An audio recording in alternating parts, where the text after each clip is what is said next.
Before 9/11, he was a senior agent on the joint FBI-CIA Al-Qaeda task force. I, as an investigator, would not want these people to have left. I think in the case of the bin Laden family, I think it would have been prudent. Hand the subpoenas out, have them come in, get on the record. You know, get on the record. That's the proper procedure. Yeah. How many people were pulled off of airlines after that coming into the country who were what? They were from the Middle East, or they fit a very general picture. We held hundreds of and weeks and months at a time. Did the authorities do anything when the bin Ladens tried to leave the country? No, they were identified at the airport. They looked at their passports, and they were identified. Well, that's what would happen to you or I if we were leaving the country. Exactly. So a little interview, check the passport, what else? Nothing. I don't know about you, but usually when the police can't find a murderer, don't they usually want to talk to the family members to find out where they think he might be? You have no idea where your husband might be. Well, if you should hear anything, let us know, will you? You willing to come downtown and give us a statement? This gonna take long. You got the time. Mine's worth money, yours isn't. Send in a bill. I asked you a question. You're here to answer them, not ask them. Now, you listen to me, cop. I pay your salary. All right, sit down. I'm gonna earn it. Yeah, that's how cops do it. What was going on here?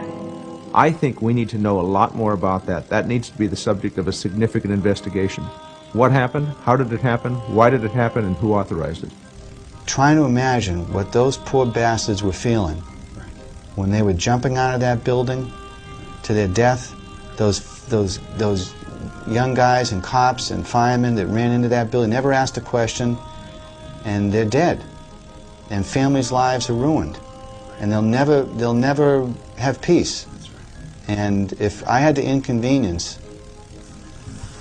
a member of the bin Laden family with a subpoena or a grand jury, do you think I'd lose any sleep over it? Not for a minute, Mike. No one would question it. No, it's right. Not even the biggest civil libertarian. No, it's no just, one would question it's just, you know, you got a lawyer, fine. Counselor, fine. Mr. bin Laden, this is why I'm asking you. It's not because I think that you're anything. I just want to ask you the questions that I would anybody. Right. And that's all. None of this made any sense. Can you imagine in the days after the Oklahoma City terrorist bombing, President Clinton helping to arrange a trip out of the country for the McVeigh family? What do you think would have happened to Clinton if that had been revealed? Brenda, do you know the bin Laden family? I do very well. What are they like? They're really lovely human beings. He is the only one I don't know him well, but I met him only once. What was the circumstance under which you met him? This is ironic. In mid-80s, if you remember, we in the United States were supporting the Mujahideen to liberate Afghanistan from the Soviets. He came to thank me for my efforts to bring the Americans, our friends, to help us against the atheists, he said, the communists. Isn't it ironic? No, he came to thank you for helping bring America to help him. And now he may be responsible for bombing America. Absolutely. What did you make of him when you met him? I was not impressed, to be honest with you. Not impressed? No, I thought he was simple and very quiet guy. A simple and quiet guy whose family just happened to have a business relationship with the family of George W. Bush. Is that what he was thinking about? Because if the public knew this, it wouldn't look very good.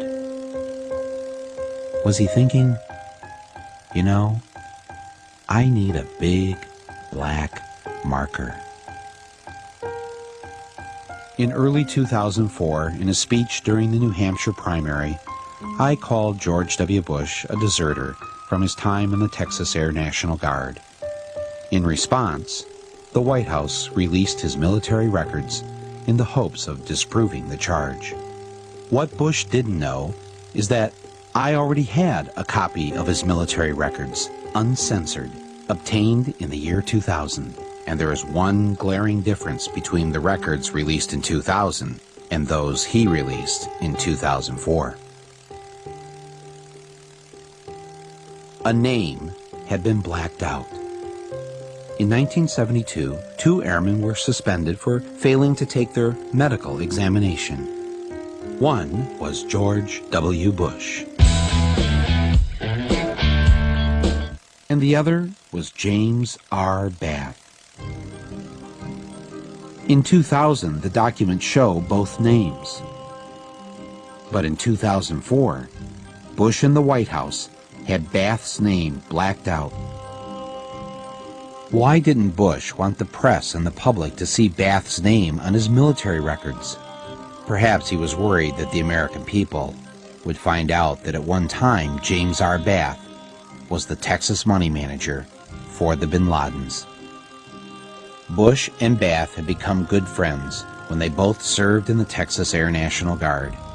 After they were discharged, when Bush's dad was head of the CIA, Bath opened up his own aviation business after selling a plane to a man by the name of Salam bin Laden, heir to the second largest fortune in Saudi Arabia, the Saudi bin Laden Group.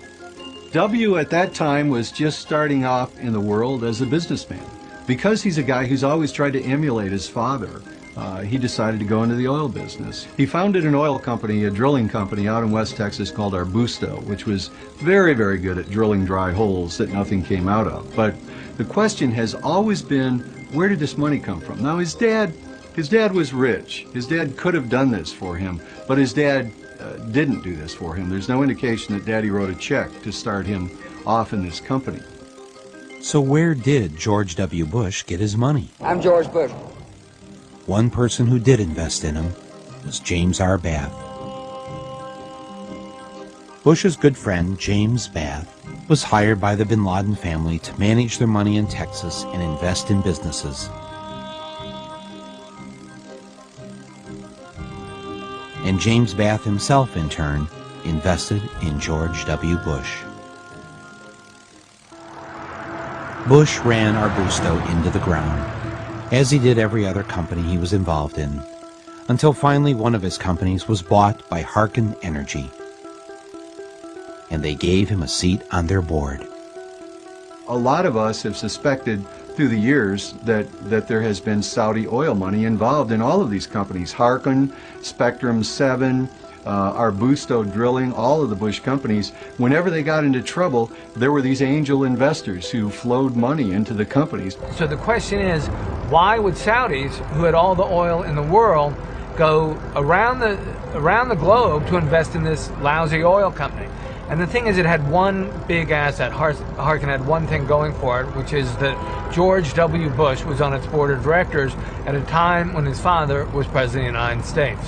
When you're the president's son and you've got unlimited access combined with some credentials from a prior campaign, in Washington, D.C., people tend to respect that. I mean, access is power. And I can find my dad and talk to him any time of the day.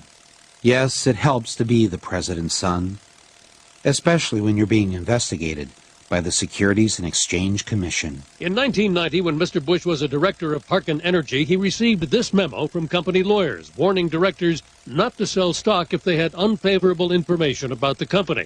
1 week later, he sold $848,000 worth of Harken stock. 2 months later, Harken announced losses of more than $23 million. The James Baker law partner who helped Bush beat the rap from the SEC was a man by the name of Robert Jordan, who, when George W. became president, was appointed ambassador to Saudi Arabia. After the Harken debacle, the friends of Bush's dad got him a seat on another board of a company owned by the Carlyle Group. We wanted to look at which companies actually gained from September 11th. Turned up this company, Carlyle Group. The Carlyle Group is a multinational conglomerate that invests in heavily government-regulated industries like telecommunications, healthcare, and particularly defense. Both George W. Bush and George H.W. Bush worked for the Carlyle Group, the same company that counted the bin Laden family among its investors. Carlyle Group was holding its annual investor conference on the morning of September 11th in the Ritz-Carlton Hotel in Washington, D.C. At that meeting were all of the Carlyle regulars. James Baker, likely John Major, definitely George H.W. Bush, though he left the morning of September 11th. Shafiq bin Laden, who is Osama bin Laden's half-brother, and was in town to look after his family's investments in the Carlyle Group. all of them together in one room watching as the planes hit the towers, and that in fact the bin Laden family was invested in one of their defense funds, which ironically meant that as the United States started increasing its defense spending, the bin Laden family stood to gain from those investments through the Carlyle Group. Our Commander-in-Chief, President George W. Bush. With all the weapons companies it owned, the Carlyle Group was, in essence, the 11th largest defense contractor in the United States. Thanks a lot. It owned United Defense, makers of the Bradley Armored Fighting Vehicle. September 11th guaranteed that United Defense was going to have a very good year. Just 6 weeks after 9/11, Carlyle filed to take United Defense public, and in December made a one-day profit of $237 million.